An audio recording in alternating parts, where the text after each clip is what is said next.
ورحمة الله وبركاته. إن الحمد لله نحمده ونستعينه ونستغفره ونعوذ بالله من شرور أنفسنا ومن سيئات أعمالنا. من يهده الله فلا مضل له ومن يضلل فلا هادي له. وأشهد أن لا إله إلا الله وأشهد أن محمدا عبده ورسوله. أما بعد إن أصدق الحديث كتاب الله وأحسن الهدي محمد صلى الله عليه وسلم. وشر الأمور محدثاتها وكل محدثة بدعة وكل بدعة ضلالة وكل ضلالة في النار. يا أيها الذين آمنوا اتقوا الله حق تقاته ولا تموتن إلا وأنتم مسلمون. கணிதத்துக்குரிய எல்லாம் அல்லாஹ்வினுடைய அருளும் அன்பும் சாந்தியும் சமாதானமும் உற்சாக கருணையும் நாம் உயிரிலும் மேலாக மதிக்கக்கூடிய பெருமானார் நபிகள் ஸல்லல்லாஹு அலைஹி வஸல்லம் அவர்கள் மீதும் அவர்களை தங்களுடைய வாழ்க்கையில் தன்னால் எவ்வளவு பின்பற்றி வாழ்ந்த மனித உத்தம சத்திய சஹாபாக்கள் சஹாபிய பெண்மணிகள் அன்னலாரின் உறவினர்கள் என்று சொல்கிறது அமர்ந்திருக்கிற அனைவருக்கும் உண்டான பாதித்தவன் இந்த வைநாள் சேர்க்கிறேன். கணிதத்துக்குரிய சகோதரர்களே,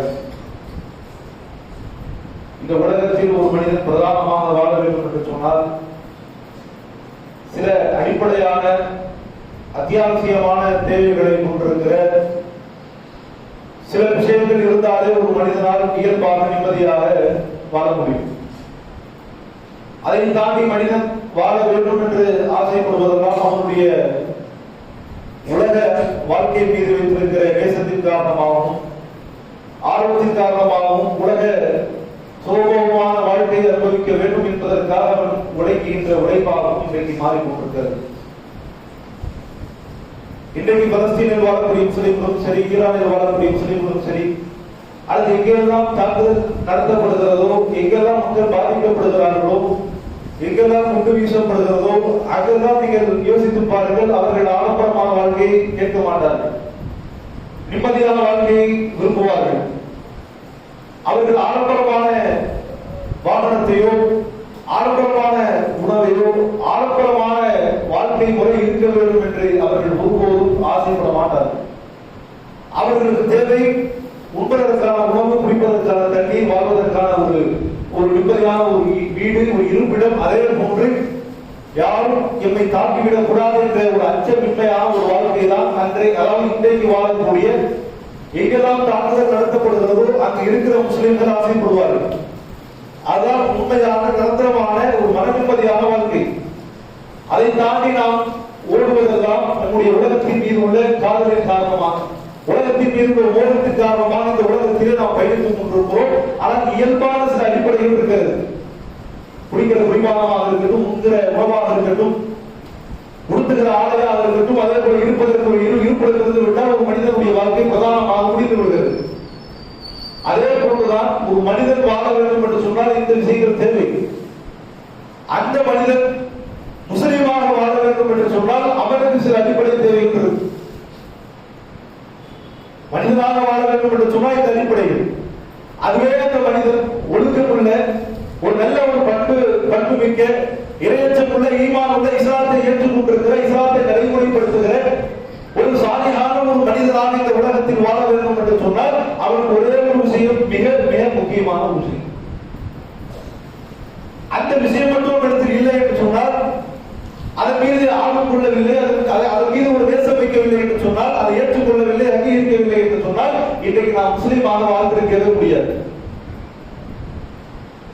அதை யாரெல்லாம் வெறுத்து ஒதுக்குகிறார்களோ, புறக்கணிக்கிறார்களோ, கண்டுகொள்ளாமல் இருக்கிறார்களோ, அலட்சியமாக இருக்கிறார்களோ, பாராமுகம் கொண்டவர்களாக இருக்கிறார்களோ, அவர்கள் எல்லாம் அதை வறுமையினால் மிகப்பெரிய குற்றவாளியாக மாறுவார்கள் என்பதையும் அல்லாஹ் சொன்னார். அறிவுரைகளும் உபதேசங்களும் இருக்குதல்லவா, இந்த அறிவுரையும் உபதேசங்களும் ஒரு மனிதனுடைய வாழ்க்கையை மிக பக்குவமான மனிதனாக மாற்றுகிறது. உலக வாழ்க்கையிலும் சரி, பருமை வாழ்க்கையிலும் சரி, உலகத்தில் ஒரு மனிதன் நல்ல முறையில் எந்த ஒரு கஷ்டமும் இல்லாமல், பெரும்பாலான கஷ்டங்கள் இல்லாமல் ஒரு மனிதன் செல்ல வேண்டும் என்று சொன்னார். நம்முடைய பார்வையில் ஒரு இளைஞன் பயணிக்க வேண்டும் என்று சொன்னால் அவருக்கு பெற்றோருடைய அறிவுரைகளும் உபதேசங்களும் மிக முக்கியமானது. வாழ்க்கை பாடத்தை நாம் கற்றுக் கொடுக்க ஆரம்பித்துள்ளோம் அல்லவா, சிறு பருவத்திலிருந்து. ஏன் கற்றுக் கொடுக்கிறோம்? அவன் அதை கற்றுக்கொண்டால்தான் உலகத்தில் நாம் பார்த்த, நாம் கஷ்டப்பட்ட அந்த துன்பங்களை எல்லாம், அந்த துயரங்களை எல்லாம் இவன் படாமல் அதிலிருந்து வெற்றி கொண்டு அறிவிக்கிறோம். அதே போல நம்முடைய வறுமை வாழ்க்கையாக இருந்தாலும் சரி, அந்த உபதேசங்களும் அறிவுரையும் ஒரு முஸ்லிமுக்கு இல்லை என்று சொன்னால் அவர் முஸ்லிமாக இருந்திருக்க முடியாது. நம்முடைய தந்தை தாயெல்லாம் முஸ்லிமாக இருந்திருக்கலாம், அதன் காரணமாக நான் முஸ்லிமாக இருந்திருக்கலாம். ஆனால் அந்த அறிவுரைகளும் உபதேசங்களும் எனக்கு சொல்லப்படவில்லை என்று சொன்னால், குறிப்பிட்ட வயதிற்கு பிறகு சுதந்திரமான ஒரு வாழ்க்கையை நான் தேர்ந்தெடுத்ததற்கு பிறகு எந்த மதத்தையும் எந்த மார்க்கத்தையும் எந்த ஒரு கொள்கை கோட்பாடுகளையும் ஏற்றுக்கொண்டிருக்கிற ஒரு மனிதனாக இந்த உலகத்தில் வாழ முடியும். அதற்கான அத்துணை உரிமைகளும் இந்த உலகத்தில் எனக்கு கொடுக்கப்பட்டிருக்கிறது. ஆனால் அதை விட்டு நம்மை தடுக்கிற ஒரு விஷயம் தெரியுமா? இந்த அறிவுரைகள் உபதேசங்கள். ஏனென்றைக்கு நான் முஸ்லிமாக இருக்கிறேன், எனக்கு சொல்லப்படுகிற அறிவுரை இதை உண்மைப்படுத்துகிறது. குர்ஆனுடைய ஹதீஸுடைய அறிவுரைகளும் உபதேசங்களும் இதுதான் உண்மையான கொள்கை, இதுதான் உண்மையான மார்க்கம், இதுதான் உண்மையான கொள்கை கோட்பாடுகள் என்ற சித்தாந்தத்தை என்னுடைய உள்ளத்தில் விதைப்பதின் விதமாகத்தான் நான் இந்த முஸ்லிமாக இந்த உலகத்தில் வாழ்ந்து கொண்டிருக்கிறேன். அந்த அறிவுரைகளும் உபதேசங்களும் இல்லை என்று சொன்னால் நான் இந்த உலகத்தில் முஸ்லிமாக வாழ்ந்திருக்க முடியாது. அல்லாஹ் இரண்டு வசனத்தை சொல்கிறார், மிக முக்கியமான வசனம். அறிவுரைகள் சம்பந்தமாக மிக முக்கியமான விஷயம். இதை மனதில் ஆழமாக பதிய வைத்துக் கொள்ள வேண்டும். அது முதலாவது வசனமாக நான் சொல்கிறேன். இரண்டாவது வசனம் உரையுடைய கடைசியில் நான் சொல்கிறேன். அல்லாஹ் திருமறை குர்ஆனில் சொல்கிறார், ஃபதக்கிர், நபியே நீங்கள் அறிவுரை சொல்லுங்கள், இந்த சமுதாயத்துக்கு நினைவுபடுத்துங்கள். யாருக்கு இந்த உபதேசங்களும் அறிவுரைகளும் சொல்லப்பட்டு அதற்கு பிறகு வாழ்க்கையில் பயனளிக்கும் தெரியுமா? எல்லாருக்கும் அது பயனளிக்காது. யாரெல்லாம் உபதேசங்களை கேட்கிறார்களோ, யாரெல்லாம் கண்டிப்பாக கவனிக்கிறார்களோ, யாரெல்லாம் அந்த முறையை ஆர்வமாக கேட்டுக் கொண்டிருக்கிறார்களோ அத்துணை நபர்களுக்கும் அந்த உபதேசங்களும் அறிவுரைகளும் பொதுவாக பயனளிக்காது. யாருக்கும் பயனளிக்கும் தெரியுமா? தன்ஃபவுல் முஃமினீன், யாருடைய உள்ளத்தில் ஈமான் அதிகமாக இருக்கிறதோ, ஈமானால் நிரப்பப்பட்ட உள்ளமாக கல்வாக அந்த கல்வி சுமந்து கொண்டிருக்கிறதோ அந்த முஃமின்களுக்கு மட்டும்தான் சொல்லப்படுகிற அறிவுரைகளும் உபதேசங்களும் பயனளிக்கும். சபையில் 200 பேர் இருக்கிறார், சும்மா 300 பேர் இருக்கிறார் சொன்னா சொல்லப்படுகிற அறிவுரைகள் அனைத்து நபர்களுக்கும் பயனளிக்குமானா? அல்லாஹ் சொல்கிறான், ஒருபோதும் பயனளிக்காது. அவர்கள் ஆத்மாக கேட்டாலும் சரி, உன்னிப்பாக கவனித்தாலும் சரி, ஒரு நிமிடம் கூட அவருடைய திசையை மாற்றாமல் கவனித்தாலும் சரி, எல்லாருக்கும் அது பயனளிக்காது. யாருக்கு பயனளிக்கும் தெரியுமா? தன்ஃபவுல் முஃமினீன், அல்லாஹ்வின் தூதரின் நம்பிக்கை ஈமான் கொண்டிருக்கிற ஒரு பலமான முஃமின், தான் மாற வேண்டும் என்று நினைக்கிறானே அந்த முஃமின். யார் மாற வேண்டும் என்று நினைப்பார்? ஒரு ஜும்மாவுடைய உரை கேட்க வேண்டும், உபதேசங்கள் சொல்லப்படுகிறது, அல்லாஹ்வுடைய தூதருடைய வார்த்தைகள் இங்கே மொழியப்படுகிறது. அதை கேட்டு என்னுடைய வாழ்நாளில் மிகப்பெரிய மாற்றத்தை நான் ஏற்படுத்தப்பட வேண்டும், நன்மையாக முஸ்லீமாக வாழ வேண்டும் என்று யார் நினைக்கிறார்களோ, யார் என்ன வைக்கிறார்களோ, யார் ஆசைப்படுகிறார்களோ அவருடைய வாழ்க்கையில் தான் மாற்றம் ஏற்படும். நிறுவனத்தை சபையில் கலந்து கொண்டிருக்கிறேன், ஒரு பயான் நிகழ்ச்சியில் கலந்து கொண்டிருக்கிறேன், அதனால் நான் சிறந்தவனாக என்று சொன்னால் நேரம் ஒதுக்கியதற்காக சிறந்தவனாக இருக்கலாம். ஆனால் உண்மையில் அந்த இடத்திற்கு தகுதியானவன் என்று சொன்னால் அந்த அறிவுரைகளும் உபதேசங்களும் எப்போது நீ பயணிக்க ஆரம்பிப்பாயோ, நடைமுறைப்படுத்த ஆரம்பிப்பாயோ, அப்போதுதான் அந்த இடத்திற்கு தகுதியான மனிதனாக நீ மாறிவிடுவாய். யோசித்து பாருங்க சகோதரர்களே, இன்றைக்கு அறிவுரைகளும் உபதேசங்களையும் வெறுக்கக்கூடிய முஸ்லிம்களாக தான் இருக்கிறது. 98% முஸ்லிம்களுக்கு தெரியுமா? இந்த சொல்லப்படுகிற அறிவுரைகளும் உபதேசங்களையும் வெறுத்து புறக்கணித்து அதை ஏற்றுக்கொள்ளாமல், அங்கீகரிக்காமல், அதை கண்டுகொள்ளாமல் பாராளும் கொண்டவர்களாகத்தான் இன்றைக்கு பெரும்பாலான முஸ்லிம் சமூகத்தினுடைய வாழ்க்கை இருக்கிறது. சமீபத்தில் நடக்கிற விஷயங்களை பாருங்கள். 20 பிறகு பயான் ஏற்பாடு பண்ணிருக்கிறாங்க. 20 பிறகு பயான் இருக்கு அப்படின்னா 20 வரைக்கும் இருப்பான். வித்துத்துறது வரைக்கும் வித்துத்துறது முடிஞ்சுச்சுன்னா பள்ளிக்குள்ள காலிய பயான் விஷயத்துக்கு ஒரு மலக்குமார்களுக்கு தான் பயான் பேசணும். ஏன் மனுஷன் மலக்குமார்கள் மாறிட்டோம்ல, மலக்குமார்கள் பாவம் செய்ய மாட்டாங்க, நன்மைகள் அதிகமா இருப்பாங்க. அந்த மலக்குமார்கள் யாராயிரும்? மனுஷன் மாறிடுறாங்க. இதுதான் இன்றைக்கு முஸ்லிம்களுடைய ஒரு கேவலமான நிலை. ஷைத்தான் உங்களை அப்படியே தூரப்படுத்துகிறார். யாருக்கெல்லாம் அந்த உபதேசங்கள் தூரமாகிறதோ, அறிவுரைகளை விட்டு ஒரு முஸ்லிம் தூரமாகிறாரோ அவன் நரகத்திற்கு மிக நெருக்கமானவனாக மாறிவிடுவான், சொர்க்கத்திலிருந்து மிக தூரமானதாக மனிதன் மாறிவிடுவான். அந்த உபதேசங்களும் அறிவுரைகளும் என்னுடைய உள்ளத்திற்கு செல்லவில்லை என்று சொன்னால் ஒரு காபிரும் நான் சமமானவன், முஸ்லிம் அல்லாதவனும் நானும் சமமானவன். அந்த அறிவுரைகள் எனக்கும் வழங்கப்படவில்லை, அவனுக்கும் வழங்கப்படவில்லை. அவனும் கேட்க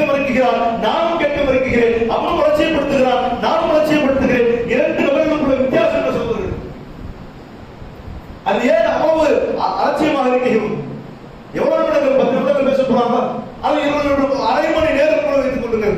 ஒரு அரை மணி நேரம் ஒரு நாளில் அல்லாஹ்வுடைய வார்த்தையை கேட்பதற்கு நான் நேரத்தை ஒதுக்க முடியல. அல்லாஹ்வின் தூதருடைய சொல்லை கேட்பதற்கு என்னால் நேரத்தை ஒதுக்க முடியல என்று சொன்னால் நான் என்ன முஸ்லிம்? நான் முஸ்லிம்களிலிருந்து விலகி விடுவேன். இந்த பண்பு இருந்தால் உங்களை பக்குவப்படுத்துகிற, ஒழுக்கப்படுத்துகிற மிக முக்கியமான ஒன்றே அறிவுரைதான். அதை நீங்கள் புறக்கணித்தால் நீ முஸ்லிமாக வாழ முடியாது. ஈமான் கொண்டவர்கள் தான் மாற்றம் இருக்கும். உம்மாவுடைய ஒரே ஒரு அரை மணி நேரத்துக்கு மேல பேசிட்டு வைங்க, முந்தி பார்ப்பாங்க, இப்படா போய் பாருங்க. நாம என்ன அரை மணி நேரத்துக்கு மேல அந்த உபதேசங்களை கேட்க முடியவில்லை.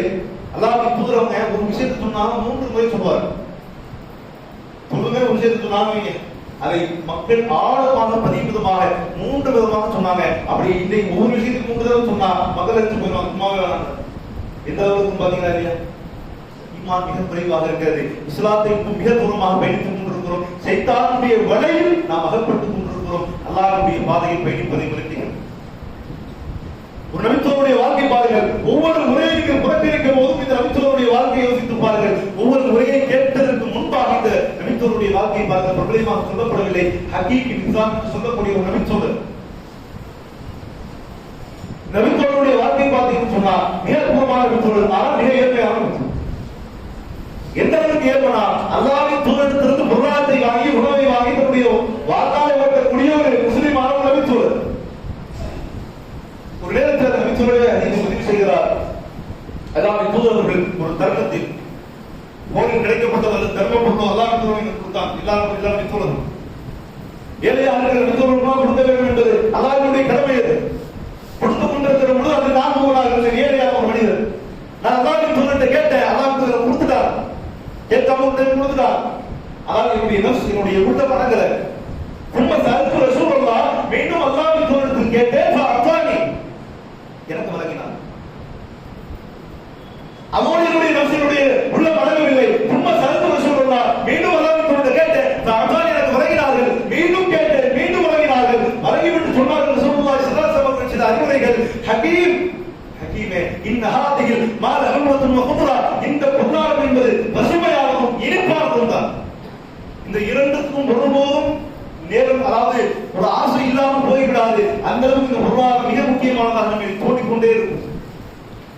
ஆனால் தூய்மையான எண்ணத்தோடு போதும் என்ற மனமோடு இந்த பொருளாதாரத்தை பெற்றுக் கொண்டால் பறக்கச் செய்யப்படும். போதும் என்ற மனம் இல்லாமல் பேராசையோடு இந்த பொருளாதாரத்தை அடையினால் ஒருபோதும் பறக்க செய்யப்படாது. அது சிந்தனையிலும் சரி, வாழ்க்கை நடைமுறையிலும் சரி, சிந்தனையாலும் பறக்க செய்ய முடியாது. ஒருத்தர் கோடி அளவுக்கு கொட்டி கொடுக்கப்பட்டால் என்ன செய்யலாம்? அந்த கோடி வைத்து பல கோடி எப்படி உருவாக்குன்னு பார்க்கிறான். அது நோக்கி பயணித்துக் கொண்டுதான் இருக்கிறான். சிந்தையிலும் அவனுக்கு பறக்கத்து இருக்காது. ஒரு மனிதனுக்கு ஒரு மாதத்திற்கு ஒரு 10-20,000 ரூபாய் கொடுக்கப்படுகிறா, அதை அவன் போதுமாக்கி கொண்டால், இது எனக்கு அல்லாஹ் தருள் என்று நினைத்து விட்டால், அவனை விட 1000 கோடி கொடுக்கப்பட்டாலும் அவனுக்கு கிடைக்காத நிம்மதி அல்லாஹ் கொடுத்த இந்த மனிதனுக்கு கிடைக்கும். ஏன்? இவனுடைய சிந்தனையிலே அல்லாஹ் பறக்கத்தை கொடுத்து விட்டான். சொல்றான், போதும் என்ற மனமோடு எச்சம் திரும்ப திரும்பி கேட்காது, சுயமரியாதை பேணி புரிந்த அறிவுரை சொன்னார்கள். இந்த அறிவுரை நாமெல்லாம் ஒரு முறையிலும் கேட்டிருப்போம். பொருளாதாரத்தை பற்றி பேசுகிற பொழுது கேட்போம்.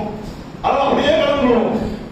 எல்லாருடைய தாக்கமும் 2 நாட்கள், அது ஒரு நாள், அது குறிப்பிட்ட நிமிடங்கள், அதோடு முடிந்துவிடும். ஆனால் இந்த நபித்தோருடைய வாழ்க்கை பாருங்கள். இந்த நபித்தோழர் அல்லாஹ்வுடைய தூதர் காலத்திலே இந்த அறிவுரையை அல்லாஹ்வின் தூதர் செவியேற்கிறார். செவியேற்று முடித்துவிட்டு அல்லாஹ்வின் தூதருடைய மரணம் வந்து விடுகிறது. ரசூலுல்லாஹ்வுடைய மரணம் வரைக்கும் இந்த நபித்தோழர் யாரிடம் திருப்பி ஏற்றவில்லை. ஏழ்மையான ஒரு நபித்தோழர், வாழ்வதற்கு தகுதியானவர். ஆனால் எந்த தோழரும் திரும்ப கையேற்றுவதாக சொல்லப்படவில்லை. நான் கையேற்றவில்லை என்கிறார். அதோடு முடிந்து விட்டார். சொல்லுகிற அல்லாஹ்வின் தூதர் அவர்கள் ஆசிரியர், அறிவுரை வழங்கியவர். அல்லாஹ்வின் தூதர் இறந்துட்டாங்க, அதுக்கு பிறகு கடைபிடிச்சா என்ன, கடைபிடிக்கலா என்ன என்று மாறாமல் அதற்கு பிறகு அபூபக்கர் பொறுப்பேற்கிறார். 2 வருடம் ஆட்சி செய்கிறார். 2 வருடத்தில் ஒரு முறை அபூபக்கர் அவர்கள் அழைக்கிறார்கள். ஹக்கீமே, இது உனக்கானது, நீ எடுத்துக் கொள், அதற்கு தகுதியானவர் என்று அழைக்கிறார்கள். அப்போதும் ஹக்கீம் நிசாமுதீன் அவர்கள் வல்லாஹி அல்லாஹ்வின் தாரையாக நான் இது ஒருபோதும் வாங்க மாட்டேன் என்று புறக்கணிக்கிறார். ஹக்கீம் அபூபக்கர் இல்லாவுடைய மரணம் வந்து விடுகிறது, கையெழுதவில்லை. அதற்கு பிறகு உமர் ஆட்சி பொறுப்பை ஏற்கிறார். உமர் ரலியல்லாஹு அன்ஹு அழைக்கிறார்கள். அழைத்த ஹக்கீமே, இந்த பொருளாதாரம் உனக்கானதுப்பா, வாங்கி போவாங்கிற விட்டாரு. அப்போதும் உமர் ரலியல்லாஹு அன்ஹு விளக்குகிறார், அல்லாஹ்வின் தூதர் உபதேசத்தை கேட்டிருக்கிறேன், ஒருபோதும் இதை நான் ஏற்றுக்கொள்ள மாட்டேன், இதை புறக்கணிக்கிறேன் என்று தேவர்கள். உடனே உமர் ரலியல்லாஹு அன்ஹு மீதமான நபித்தோடு அல்லவா மக்களையும் அல்லாஹ்வின் சாட்சியாக வைத்து, இறைவா நான் இவருக்கான பொறுப்பை நான் நிறைவேற்றி விட்டேன், இவருக்கு நான் கொடுக்கவில்லை, இவருடைய பொருளாதாரத்தை நான் கையாண்டு விட்டேன் என்று என் மீது எந்த குற்றமும் சாட்டிவிடக் கூடாது என்பதற்காக நான் சாட்சியாக வைத்து சொல்கிறேன், இவருக்கு கொடுத்தும் இவர் ஏற்கவில்லை, இவருக்கும் எனக்கும் சம்பந்தம் இல்லை என்று சொன்னார் உமர் ரலியல்லாஹு அன்ஹு. கடைசியாக உமர் ரலியல்லாஹு அன்ஹு ஆட்சி காலத்தில் இந்த நபித்தோருடைய மரணமே வந்துவிடுகிறது. இந்த நபித்தோருடைய மரணம் வரைக்கும் யாரிடத்திலும் கையேந்தாத ஏழ்மையான அதே நிலையில் இருக்கிற ஒரு நபித்தோரர் ஹக்கீம் பின் ஹிஸாம் ரலியல்லாஹு அன்ஹு. இவ்வளவு தலைமுறைகள் அல்லாஹ்வின் தூதருடைய காலத்தில் சொல்லப்பட்ட அறிவுரை, அவர் இருந்து அபூபக்கர் ஏற்று, அவர் இருந்து உமர் ரலியல்லாஹு ஏற்று, கடைசியில் தன்னுடைய மரணம் வரைக்கும் அந்த உபதேசத்தை நடைமுறைப்படுத்தினாரே, அந்த உபதேசத்தை செயல்முறைப்படுத்தினாரே. இதைத்தான் அல்லாஹ் சொல்கிறான், ஃபதக்கிர் ஃபஇன்ன ذிக்ரா தன்ஃபஉல் முஃமினீன்.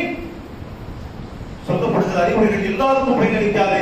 யார் அதை ஈமானோடு ஏற்றுக்கொள்கிறார்களோ, அல்லாஹ்வின் தூதரை நம்பிக்கை கொண்டு ஆழமாக அதை ஆசைப்படுகிறார்களோ, அந்த உபதேசத்தை அவர்களுக்கு மாத்திரம்தான் அந்த பயனளிக்கும். ஹக்கீம் பின் ஹிஸாம் ரலியல்லாஹு அன்ஹு வரலாற்றை பாருங்கள், நம்முடைய வாழ்க்கையை பாருங்கள். எங்களுக்கு சொல்லப்படுவதா இல்லையா, ஒவ்வொரு உரையிலும் மாதத்துக்கு 4 ஜும்மா 3 ஜும்மாக்கள் தொழுகை பற்றி பேசப்படாத ஜும்மாவே இருக்கிறது. யாருக்கு தொழுகை பற்றி நினைவுபடுத்திக் கொண்டே இருக்கிறோம்? முஸ்லிம்கள்.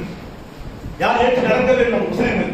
யாருக்கு 5 வேளை கடமை என்று தெரிந்து வைத்திருக்கிற முஸ்லிம்களுக்கு நாம் ஒவ்வொரு உரையிலும் நினைவுபடுத்திக் கொண்டிருக்கிறோம். இந்த தொழுகை நிலை நடத்துங்கள் என்று ரமதானுடைய மாதத்தை கவனிக்க வேண்டியது.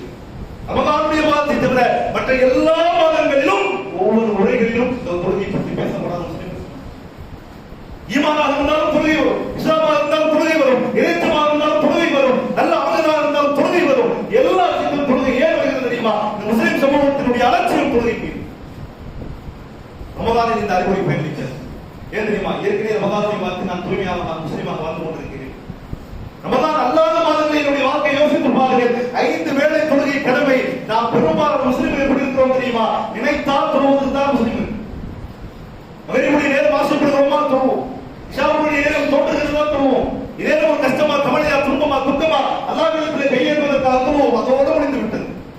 அல்லாஹ்வுக்கும் எனக்கான தொடர்பு, இந்த இஸ்லாத்திற்கான எனக்கான தொடர்பு அதோடு முடிந்து விட்டது. அதற்கு பிறகு நான் முஸ்லிமாக வாழ்வதில்லை. இந்த அறிவுரைகள் ஏன் எனக்கு மாற்றத்தை ஏற்படுத்த தெரியுமா? நான் திருத்த வேண்டும் என்று ஆசைப்படுவதில்லை, என்னுடைய வாழ்க்கையில் மாற்றம் பெற வேண்டும் என்று நான் எண்ணுவதில்லை. அதனால் என்னுடைய வாழ்க்கையை இந்த உபதேசம் ஒருபோதும் பயணிக்கிறது. சாதாரணமாக நரகத்தில் உங்களை வாட்டி வதைப்பேன், சங்கரங்கள் நரகத்தில் உங்களை வாட்டி வதைத்து கொடுமைப்படுத்துவோம். என்ன காரணம் தெரியுமா? மனிதர்கள் எல்லாம் முஸ்லிம்கள் புறம்புவார்கள். அல்லாஹ் பாதுகாக்க வேண்டும். ஆனால் இங்க இருக்கிற மனிதர்கள் கூட வரலாம், எங்க இருக்கிற மனிதர்கள் கூட வரலாம். ஏன் பிற்காலத்தில் நடக்கிற விஷயத்தை தான் அல்லாஹ் சொல்கிறான். யாரெல்லாம் உபதேசத்தை கேட்டு அலட்சியப்படுத்தி தொழுகை நடைமுறைப்படுத்தாமல் இருந்தார்களோ, முசல்லி இந்த உலகத்தில் வாழும்போது நான் தொழக்கூடியவனாக இல்லை, ஒரு தொழுகையாளியாக இல்லை என்று மனிதன் புறம்பக்கூடிய முதல் புறம்பதாக அல்லாஹ் ரப்பல் ஆலமீன் திருமறை குர்ஆனிலே பதிவு செய்கிறார் என்று சொன்னால், தொழுகை இவ்வளவு மிக முக்கியமானது என்பதை முஸ்லிம்களின் உள்ளத்தில் ஆழமாக வைத்துக் கொள்வது. இதெல்லாம் இனி பக்குவப்படுத்தி கொண்டு வருவது தெரியுமா? ஒவ்வொரு விஷயத்தையும் இந்த அறிவுரைகள் தான். இதே நாங்கள் புறக்கணித்தால், அலட்சியப்படுத்தினால், ஒரு அற்புதமானதாக நினைத்தால் இதற்கெல்லாம் நேரத்தை ஒதுக்க வேண்டுமா, இதற்கெல்லாம் வர வேண்டுமா, இரவு இவ்வளவு நேரத்தை கிடைக்கிறது என்றெல்லாம் யோசிக்கிற முஸ்லிம்கள் இரவு தொண்டர்களுடைய நேரத்தை பார்த்தீங்கன்னா 1 மணி 2 மணி. ஏன் முஸ்லிம்களுடைய நிலைமை? முன்னாடி போதாங்க தொழுது முடிச்சோடனே வீட்டுல போய் தொழுது, அதாவது சகருடைய நேரம் எந்திரிப்பதற்காக போறாங்க. பார்த்தா வீட்டுல போய் நாயகங்களும் டிவிகளும் தொலைக்காட்சியும் தொலைபேசியும் பயன்படுத்திக் கொண்டு கிட்டத்தட்ட 1 மணி 2 மணிக்கு தூங்கக்கூடிய முஸ்லிம்களை நாங்கள் பார்க்கிறோம். இதற்காக நேரத்தை ஒதுக்க முடியவில்லை. ஆனால் தொலைபேசிக்காகவும் தொலைக்காட்சிக்காகவும் அவதற்காகவும் புலமுக்காகவும் கேவலமான வார்த்தைகளுக்காகவும் நான் பயன்படுத்துகிற நேரம் கிட்டத்தட்ட 2 மணி நேரங்களுக்கு மேலாக. ஆனால் உபதேசங்களை கேட்கிற ஒரு 10 நிமிடம் 15 நிமிடங்கள் 1/2 மணி நேரம் ஒதுக்க முடியவில்லை என்று சொன்னால், ஒரு மனிதனை செய்தான் வழிகெடுக்க ஆரம்பித்து விட்டால் முதலாவது அவனை செய்வது என்ன தெரியுமா? அவன் நல்லதை கேட்க விடாமல் தடுப்பதுதான் செய்தான் செய்கிற மிகப்பெரிய ஒரு ஆயுதம். ஏன் தெரியுமா? பலமான மனிதர்களுக்கு தான் செய்தான் வழிகெடுக்கும். உபதேசத்தை கேட்டா மாற்றம் நினைக்கிறாங்க. உபதேசத்தை கேட்டா இவன் மாறிவிடுவான், இவன் வாழ்க்கை சொர்க்கவாதியாக மாறிவிடும் என்று யாருக்கெல்லாம் சீத்தான் நினைக்கிறானோ அவரைத்தான் உபதேசத்தை விட்டு புறப்படும், அறிவுரை விட்டு புறப்படுத்துவான். ஏன் இந்த அறிவுரை அவன் ஏற்றுக்கொண்டால், அங்கீகரித்துக் கொண்டால் செயல்முறைப்படுத்த ஆரம்பித்து விடுவான். செயல்முறைப்படுத்தினால் நன்மைகளை செய்து சொர்க்கத்திற்கு சென்று விட சொல்லுவார், என்னுடைய கோரிக்கை என்னாவது, என்னுடைய உடன்படிக்கை என்னாவது, என்னுடைய வாக்கு என்னாவது என்று சைத்தான் அந்த நேரத்தில் புலம்புவார். இந்த நிலை இந்த முஸ்லிம் சொர்க்கத்திற்காக அதிகமாக பயணிகள், சொர்க்கத்திற்கு போகணும்னா இது சொல்லப்படுகிற அறிவுரைகளை பதிவித்துக் கொண்டு இறுதியாக நான் சொல்வேன் என்று சொன்னது அந்த வசனம் யோசித்து பாருங்கள். அல்லாஹ் ரப்பல் திருமறை குர்ஆனில் சொல்றார், சொல்லப்படுகிற அறிவுரைகள், சொல்லப்படுகிற உபதேசங்களையும் திருமறை குர்ஆனுடைய ஹதீஸுடைய போதனைகள் நாம் கேட்கக்கூடிய முஸ்லிம்கள் யாரெல்லாம் அலட்சியப்படுத்துகிறார்களோ, யாரெல்லாம் அதை புறக்கணிக்கிறார்களோ, யாரெல்லாம் அதை புறம்போக்குத்தனமாக நினைக்கிறார்களோ அவர்கள் நாளை வறுமை நாள அவர்களை நாம் குருடராக எழுப்புவோம் என்று அல்லாஹ் ரப்பல் ஆலமீன் கடுமையான வார்த்தையோடு சொல்கிறான். உலகத்தில் அனைத்தையும் காண்பாய், உலகத்தில் அனைத்தினுடைய விஷயங்களையும் உனக்கு தெரிந்திருக்கும், ஆனால் வறுமை நாளில் உன்னை நான் குருடராக எழுப்புவேன். அந்த நேரத்தில் மனிதன் சொல்லுவார், யா அல்லாஹ் ரப்பி லிமா ஹஸபதனி அமா, என்னை ஏன் குருடனாக எழுப்பினாய்? உனக்கு முன்பு வசீலா இந்த உலகத்தில் வாழும்போது நான் பார்வையுடையவனாகத்தான் இருந்தேன், இது ஹஸபதனி அமா, என்னை ஏன் குருடனாக இந்த உலகத்திலே வாழ வைத்திருக்கிறாய், வறுமையிலே எழுப்பியிருக்கிறாய் என்று கேட்கும் பொழுது கால கதாலிக அத்தத்க ஆயாத்துனா வனஸீதஹா, என்னுடைய உபதேசங்களும் அறிவுரையும் உன்னிடத்தில் வரும்போது அலட்சியப்படுத்தி தூங்கிக் கொண்டு அதனுடைய நேரத்தை வீணடித்துக் கொண்டிருந்தாய் அல்லவா, இதனால் உன்னுடைய உபதேசங்கள், உன்னுடைய கண்கள் எல்லாம் பறிக்கப்பட்டு நீ பார்வையற்றவனாக குருடனாக நாளை வறுமை நான் இருப்பாய்.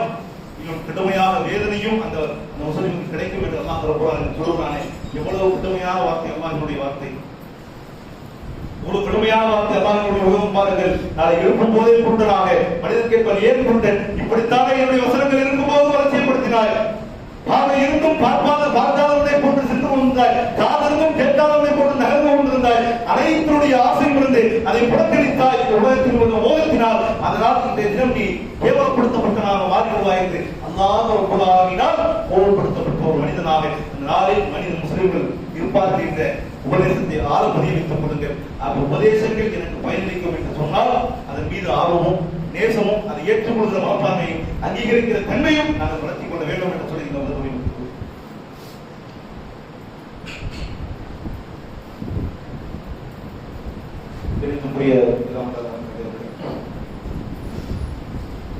உபதேசங்களும் அறிவுரைகளும் என்னை எவ்வாறு பக்குவப்படுத்துகிறது, நபித்தோழர்களை எவ்வாறு பக்குவப்படுத்தியது, நாம் உபதேசத்தின் மீதும் அறிவுரைகளின் மீது வைத்திருக்கிற பாசத்தினுடைய அளவு என்ன, நபித்தோழர்களுக்கு இருக்கிற பாசத்தினுடைய அளவு என்ன, இந்த உபதேசத்தை ஒரு மனிதன் புறக்கணித்தால் என்ன விஷயங்கள் எல்லாம் ஒரு மனிதனுடைய வாழ்க்கை பிரதானமாக அமையும் என்பதெல்லாம் நாம் பார்த்திருக்கிறோம். அல்லாஹ் சொல்லக்கூடிய இன்னொரு மிக முக்கியமான உபதேசம் இந்த மாசத்திற்கான உபதேசம், உங்களுக்கு முன்னாடி உங்களுக்கு முன்னாடி நோன்பு கிழமையோ அது மாதிரிதான் உங்களுக்கு நோன்பு கிழமை. நீங்கள் இறைச்சவாதியாக தான் இந்த நோன்பு கிழமை. இந்த உபதேசங்களில் எனக்கு எவ்வளவு பக்கம் தெரிகிறது தெரியுமா? இந்த உபதேசம் ஏற்றுக்கொண்டு நடப்பதனால் மற்ற உபதேசங்களை ஏற்றுக்கொண்டாலும் சிகப்பலர், ஆனால் இந்த உபதேசங்கள் கண்ணுக்கு முன்னாடி தெரிகிறது.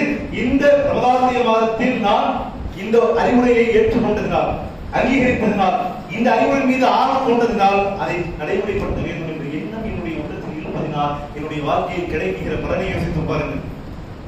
ரமலானுடைய மாதத்தில் உண்மையான முஸ்லிமான மாதம் இருக்கு. ஒவ்வொரு முஸ்லீமும் நினைக்கும் 100% முஸ்லீம்கள் நினைத்துக் கொள்வார்கள், நான் உண்மையிலே ரமலானுடைய மாதத்தை தான் முஸ்லீமாக உணர்கிறேன் அப்படிமா. ஏன் ரமலான் மாதத்தோடு அவர்கள் ஒப்பிட்டு பார்க்கிறார்கள், 12 மாதம் 11 மாதங்களோடு ஒப்பிட்டு பார்க்கிறார்கள். அந்த மாதத்தில் நான் செய்த பாவங்கள், இந்த மாதத்தில் நான் செய்கிற பாவங்கள், அந்த மாதத்தில் நான் செய்கிற நன்மைகள், இந்த மாதத்தில் நான் செய்து கொண்டிருக்கிற நன்மைகள், அல்லாஹ் அக்பர் மிகப்பெரிய இருக்கிறார். ஏன் இந்த மாற்றம் தெரியுமா? அந்த அறிவுரைகள் நீங்கள் ஏற்க ஆரம்பித்து விட்டீர்கள். இன்னும் பல அறிவுரைகள் ஏற்காமல் இருந்ததுனால 11 மாதங்களும் நீங்கள் நாசமடைந்து விடுகிறீர்கள். எவ்வளவு உற்பத்தி ஒரு அறிவுரை, ஒரே அறிவுரை, ஒரு அறிவுரை ஏற்றுக்கொண்டதினால் என்னுடைய வாழ்க்கை என்ன விஷயம் கிடைக்கிறது தெரியுமா? இறைச்சம் என்ற பண்பு கிடைக்கிறது, நிதானம் என்ற பொறுமை என்ற பண்பு கிடைக்கிறது, கோபத்தை விட்டு விலகி விடுகிறோம். கெட்ட வார்த்தையும் அருவருப்பான வார்த்தையும் கேவலமான வார்த்தைகளும் கெட்ட செயல்களும் தீய செயல்களும் அருவருப்பான செயல்களும் நான் முழுமையாக தடுத்துக் கொள்கிறேன். ரமலானுடைய மாதத்தில் குறிப்பிட்ட நேரத்திற்காக நான் தடுத்துக் கொள்கிறேன். யோசித்து பாருங்கள், வறுமையான ஒரு உணவு 3 வேளை உண்பது குறித்து தாகம் ஏற்படுவதெல்லாம் தண்ணீர் குடிப்பதை இவ்வளவு காலமாக செய்து கொண்டதை ஏன் ஒரு மாதம் நான் நிப்பாட்டுகிறேன்? குறிப்பிட்ட நேரங்களை ஏன் புறக்கணிக்கிறேன்? வெளிப்படையாக மட்டுமல்ல, மறைமுகமாக நான் புறக்கணிக்கிறேன். சில முஸ்லிம்கள் பாவம் செய்வார்கள், வெளிப்படையாகவும் பாவம் செய்வார்கள், மறைமுகமாக பாவம் செய்வார்கள். பெரும்பாலான முஸ்லிம்கள் மறைமுகமா தான் பார்த்துருவோம். அது முதலாவுடைய மாத்திரம் பாருங்க, அப்படியெல்லாம் மறைமுகமா பாவம் செய்யணும். முஸ்லிம்கள் கூட மறைமுகமா முதலாவுடைய மாத்திரம் பாவம் செய்யணும்.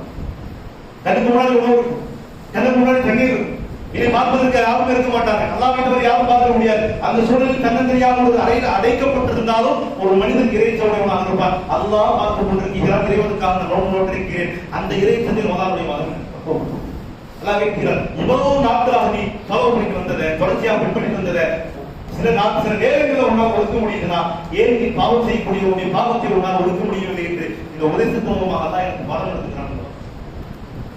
ஒவ்வொரு விஷயத்தை தான் சொல்லணும். அப்ப ஒவ்வொரு உபதேசங்களும் என்னை பக்குவப்படுத்திக் கொண்டிருக்கிறது. ஆனால் நான் தான் அதை தூரமாகிக் கொண்டிருக்கிறேன், அதை அலட்சியப்படுத்துகிறேன், அதை உதாசீனமாக கருதுகிறேன். எந்த ஒரு முஸ்லிம் உபதேசத்தின் மீதும் அறிவுரைகள் மீதும் ஆர்வப்பட்டு ஏற்றுக்கொண்டு அதை செய்தாத்து கேட்க வேண்டும் என்று நினைக்கிறார்களோ அத்துடையவர்களுடைய வாழ்க்கையும் கண்டிப்பாக அந்த நேரத்தில் மாறலாம். அல்லாஹ் நாடும்போது மாறலாம், அவர்கள் நினைவுக்கு வரும்போதுதான் மாறலாம். ஆனால் ஒரு நாள் மாற்றம் இருக்கும் என்பதை அல்லாஹ் சொல்லியிருக்கிறாங்க. அந்த அடிப்படையில் உபதேசங்களையும் அறிவுரைகளையும் புறக்கணிக்காமல் சிவதாத்தை கேட்போம் என்று சொல்லி இந்த உரையை